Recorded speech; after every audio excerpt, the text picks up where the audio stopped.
Ok, vamos a realizar algunas observaciones con respecto a lo que fue la tragedia de los Andes. Como recordarán, se había realizado una teoría con respecto a la misma. Ahorita voy a desarrollar en mayor medida actualizaciones basadas en un poco más de datos que se han tenido con respecto a lo que se cree que pasó. Recordemos que la aeronave sale de Mendoza en línea recta casi hacia Malargüe, pasando por un punto que quizás se denominaba Éxito. Posteriormente pasa por el punto Ancón o el Planchón, llega a Curicó y se dirige hacia el norte, hacia Santiago, la ciudad de Santiago, concretamente al aeropuerto de Pudahuel. Aquí la observación que podemos realizar es que este aeropuerto cuenta actualmente con 2 pistas, pero su orientación es de norte a sur o de sur a norte y sus ingresos en forma similar. La cuestión es que cuando se realiza una aproximación de sur a norte, esta es aproximadamente las secuencias que se tienen que realizar. Como se podrá apreciar a detalle, lo importante es encontrar este radial que aparece o aparecen en amarillos. Están basados en concretamente en el borde Santiago, ¿sí? Esto nos permite determinar cuál es la ruta más recta que tienen que utilizar las aeronaves cuando van de sur a norte para poder realizar el aterrizaje completo. Estos puntos que se hacen referencia son puntos de navegación que sirven para a los pilotos de las aeronaves determinar en qué lugar se ubican con respecto a esa línea que se ha establecido para lo mismo, ¿no? Ahí están los nombres y como se podrá apreciar este radial, el 354 del borde Santiago, te permite llegar en forma recta a la pista de aterrizaje de ese aeropuerto. Y aquí entonces es cuando surge la pregunta, bueno, ¿cómo aterrizan de Curicó hacia el aeropuerto de Pudahuel? El despegue de Mendoza fue sencillo, pero aquí, ¿qué es lo que se necesita realizar? Y es un poco complejo porque si ves las cartas de navegación observarás que hay muchas rutas, ¿sí? De hecho, actualmente la ruta que se tiene contemplada para un panorama similar es la que aparece a continuación. Se desvía mucho hacia el oeste y también se tomaron en consideraciones cartas antiguas para determinar cuál era la ruta que se había utilizado. Más o menos el panorama podríamos resumir en que esta es una ruta actual, la central es una antigua y la tercera es una referencia, la de la derecha. Entre la antigua y la referenciada creo que está basado nuestro enfoque por la circunstancia de que hay trabajos de investigación que dicen que la aeronave, una vez que llegó a Curicó, se debe haber hecho un viraje en esta zona, a pesar de que no se contaba con un BORD, sino con un no NDB, mismo que debían de, al parecer, seguir una ruta de 0.30 grados hasta llegar al borde proveniente de Santiago, que les permitiría hacer un ingreso directo a la pista de aterrizaje, pasando obviamente por Rancagua y recorriendo todos los puntos correspondientes al aterrizaje. En sí, esto parece ser que es una de las teorías que se cree que debió haber utilizado la aeronave para poder aterrizar a una velocidad de aproximadamente 180 nudos y 18,000 pies. Esto es lo que el sistema nos arroja con respecto a cuál debe haber sido el recorrido. 16 minutos desde Malargüe hasta Ancón. Después un recorrido de 13 minutos aproximadamente hasta Curicó, sobrevolar y virar en la zona de Curicó para llegar a hacer un recorrido de aproximadamente 14 minutos en grado 30 hacia esta zona que no está identificada actualmente con algún punto de navegación, y de ahí hacer el recorrido hacia hacia la parte final de lo que es el proceso de aterrizaje que ya se ha mencionado. Entonces, lo que podemos observar aquí en pantalla es la ruta que debió haber seguido la aeronave.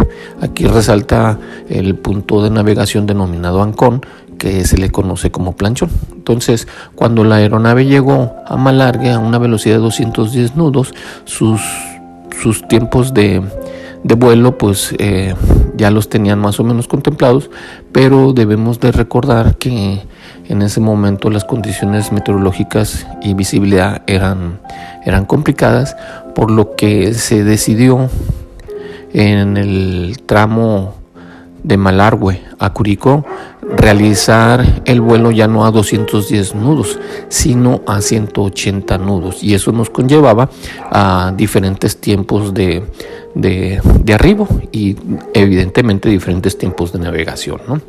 Entonces, cuando el avión llega a esta zona y vira, dice que se chequea a Malargüe y menciona un momento para llegar, las 3:21, pero pues eso no corresponde a la velocidad de 180 nudos. Entonces, ¿qué era lo que estaba pasando?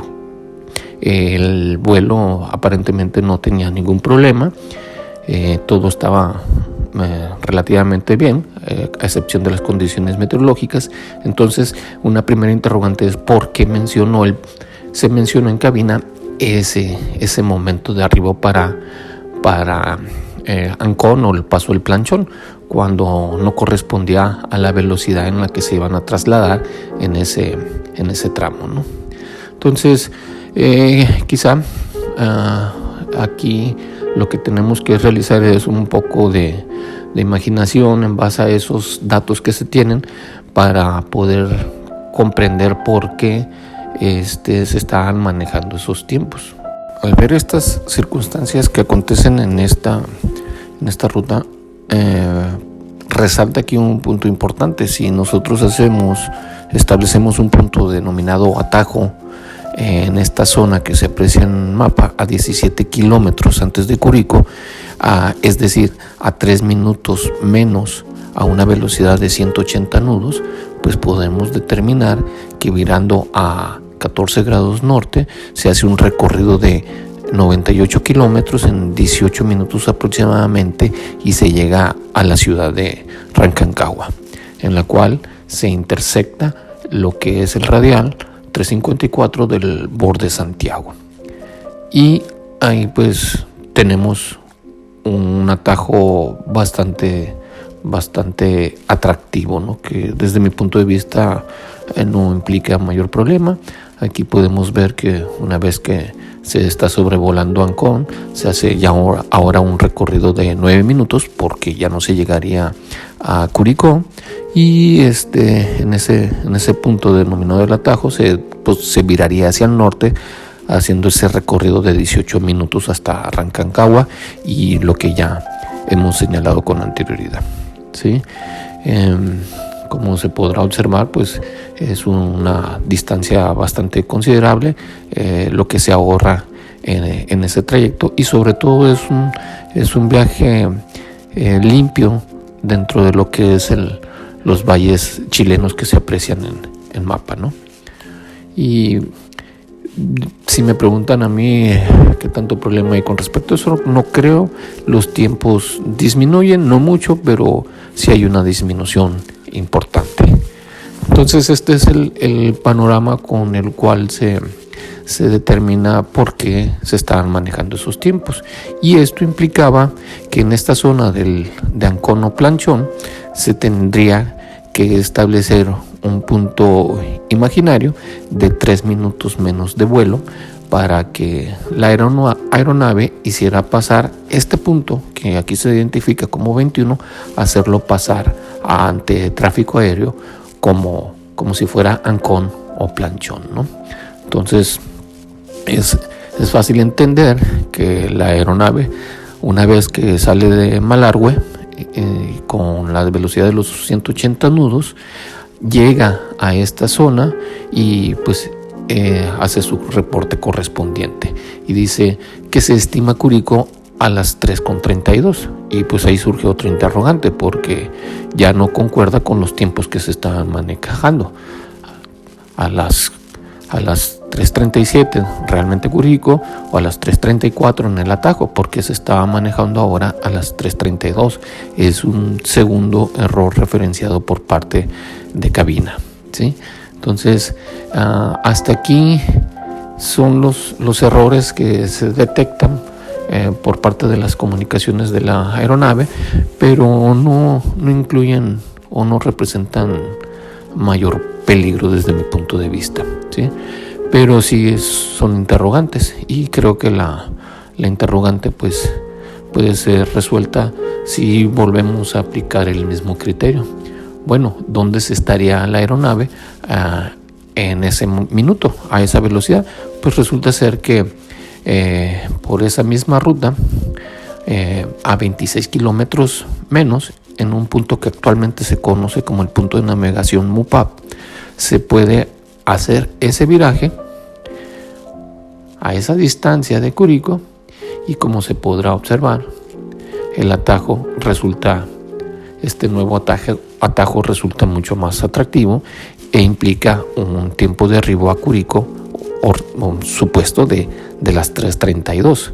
Quizá por eso es que en cabina estaban tratando de hacer pasar MUPAP como Curicó, y esto iba a implicar que iban a girar a 14 grados norte, durante 14 minutos iban a sobrevolar por esta zona muy baja de la cordillera de los Andes, y iban a encontrar el radial del aeropuerto de Santiago, ¿no? Y como se podrá aquí ver en este sistema, pues la ruta resulta más sencilla e implica un par de minutos menos con respecto a lo que ya habíamos mencionado, ¿no? Sí, actualmente el punto existe, el MUPAP, y el punto en el que se cree que estuvo muy cercano es el punto actual de Banek. No es el que está propiamente propio para llegar, ya que se cree que debieron llegar antes, una vez que intersectaron el radial 354 del borde Santiago.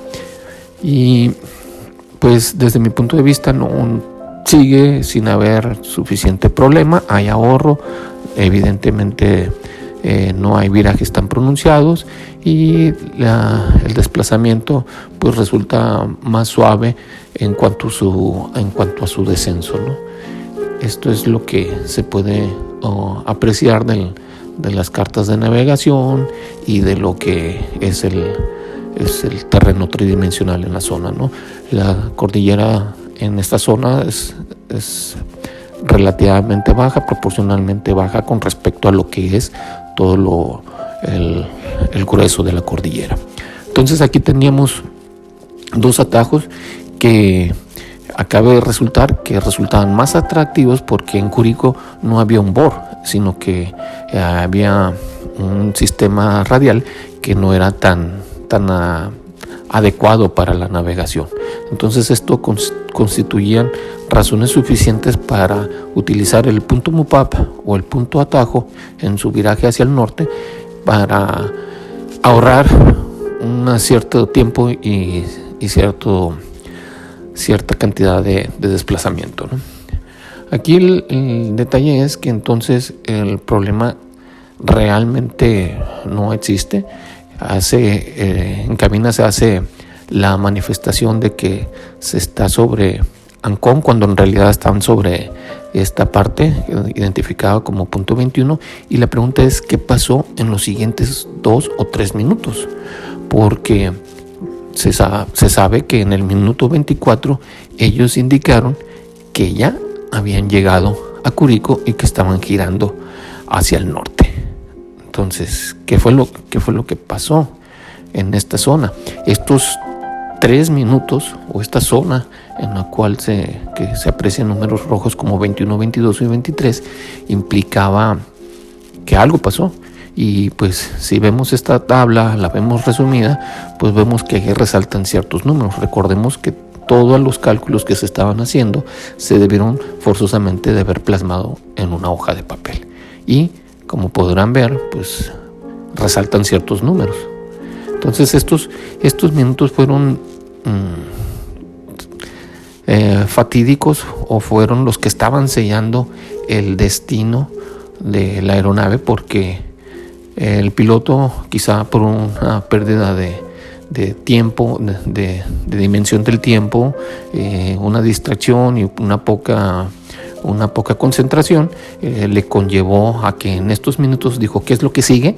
Pues sigue que el viraje a las 3:24, ¿sí? En base a que era sencillo que se equivocaran por los datos que estaba apreciando en la hoja. Y aquí, en esta zona, en lo que es el Cerro del Planchón, el volcán, su lago y el paso fronterizo que se ubica aquí, en esta zona entre Chile y Argentina, y el punto de navegación Ancón, pues aquí fue donde se debió haber realizado el viraje anticipado por parte de la aeronave, entre lo que es el punto Y1 e Y2, correspondientes al minuto 3:24. Y aquí es cuando el avión realiza el viraje. Y debemos de recordar, quien está al cargo de los controles pues va checando ciertos instrumentos que le impiden estar al tanto de otras situaciones que no sean lo que es el pilotaje del avión, en las condiciones meteorológicas en las que lo estaba realizando. Por tanto, era fácil determinar que él no sabía en qué momento se iba a realizar el viraje. Él estaba siguiendo instrucciones. Ok, así en esta situación, pues en esta zona al realizarse ese viraje, se deja de utilizar el apoyo de navegación que deviene de Curicó y sobre todo también de Malargüe. Y debemos de recordar que cuando se utilicen estos atajos, cualquiera de los mismos, pues estaría volando durante poco más de 10 minutos, 14, 18 minutos dependiendo, se estaría volando relativamente a ciegas, ¿no? Lo único que tendrían que estar cuidando es el mantener un cierto rumbo, ¿no? Entonces, en esta zona se hace el viraje a 14 grados y se hace un recorrido de aproximadamente 10 minutos a 180 nudos, que son un poco más de 50 kilómetros, y se comienza a hacer el paulatino descenso. Se sabe que el descenso fue a 500 pies por minuto, que es un descenso normal, y después de 6 minutos ellos refieren que ya se encuentran a 15,000 pies. Ya en esta zona están en la zona alta de lo que es el río Tinguiririca, y el descenso se va realizando sin ningún problema bajo las condiciones climatológicas que estaban presentes. Ahí se da turbulencia en esta zona, ya algunos pasajeros comienzan a ver los riscos o montañas de los alrededores. Debemos de recordar que acababan de pasar la zona del Paso Las Damas, estaban a un costado del volcán Tinguiririca y seguían en descenso con las turbulencias correspondientes a este tipo de condiciones climatológicas, y ya después de 8 o 9 minutos se encontraban en esta zona ya casi a 13,500 pies de altura, ¿sí? Y los pilotos es en el momento en el que debieron de haberse dado cuenta que algo estaba mal, en lo que deciden qué es lo que confirman que algo está mal, en lo que deciden qué van a hacer, reaccionan, y la aeronave responde a las maniobras evasivas que ellos están realizando.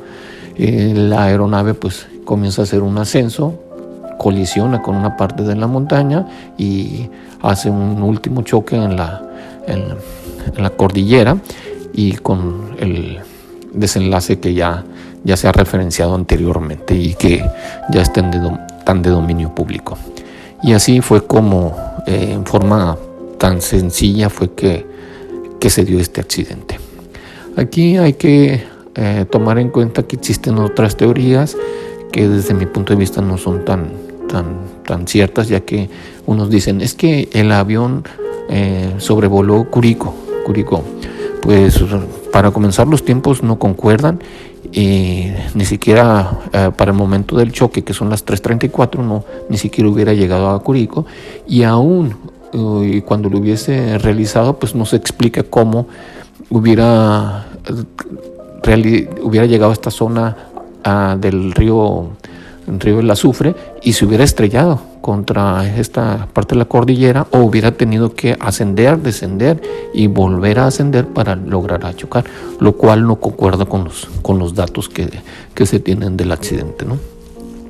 Otra teoría que he visto que se maneja es que se refiere que aquí en el Paso El Planchón o el Ancón, en cabina se decidió utilizar una ruta que llevara directamente hacia el punto de navegación lineal,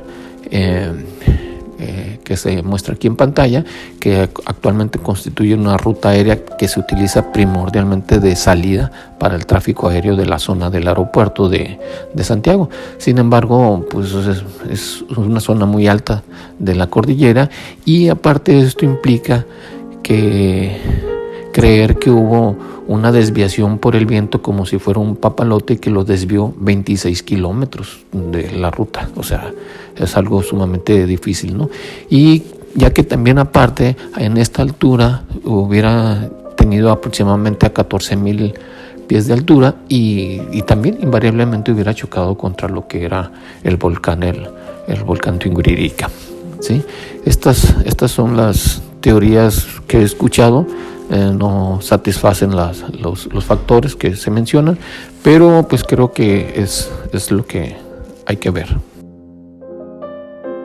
Hubo varios factores, entonces es lo que podemos concluir, que generaron el accidente: la inexistencia de BORE en Curicó, demasiadas rutas de navegación, poco control de tráfico aéreo, a los atajos, la información que se manejó por los atajos, y evidentemente como punto final pues la cuestión de la confusión, de la falta de concentración o distracción que hubo en cabina. Y pues desgraciadamente fue lo que conllevó al accidente. Esto es todo, pues muchas gracias.